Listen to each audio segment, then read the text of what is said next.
অবৈধ বিলাতি মদ সহ এক বিলাতি মদ পাচারকারীকে আটক করল পুলিশ। আজ বেলা 2টা নাগাদ খোয়াইয়ের তাচ্চমনি এলাকা থেকে পুলিশ এবং সাদা পোশাক পরিহিত পুলিশ সম্মিলিতভাবে বেশ কিছু বিলাতি মদ সহ এক বিলাতি মদ পাচারকারী সুমন দেববর্মাকে আটক করেন। মহিলা থানার সাব ইন্সপেক্টর গোটা বিষয়টি নিয়ে জানান, অবৈধ বিলাতি মদ সহ ওই ব্যক্তিকে আটক করেন। তার বিরুদ্ধে আইন অনুযায়ী ধারা যুক্ত করে মামলা গ্রহণ করা হয়েছে বলে জানা যায় এবং বিলাতি মদগুলি বাজেয়াপ্ত করা হয়েছে বলেও জানান মহিলা থানার সাব ইন্সপেক্টর চম্পা দাস। খোয়াই টাইমস বাংলা নিজস্ব প্রতিনিধির প্রতিবেদন।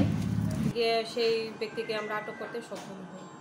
তো ওনার কাছ থেকে প্রায় 44 নোজ বিভিন্ন টাইপের ফরেন লিকার আমরা সিজ করি এবং ওনাকে অ্যারেস্ট করে থানায় নিয়ে আসি। বাজার মূল্য কিরকম হবে? ফরেন লিকারের আনুমানিক বাজার মূল্য 12 থেকে 13,000 টাকা হবে। যে নিয়েছে তার নাম কি? যে নিয়েছে তার নাম হচ্ছে সোমেন দেববর্মা। কিভাবে যাচ্ছিল? ও বাইকে করে নিয়ে যাচ্ছে। কোথায় তার সোমেন দেববর্মার বাড়ি কোথায়? সোমেন দেববর্মা রাধাকৃষ্ণ চৌপাড়া। কোন জায়গাতে ধরা হয়েছিল? এটা তাচ্চমনিতে ধরা হয়েছে।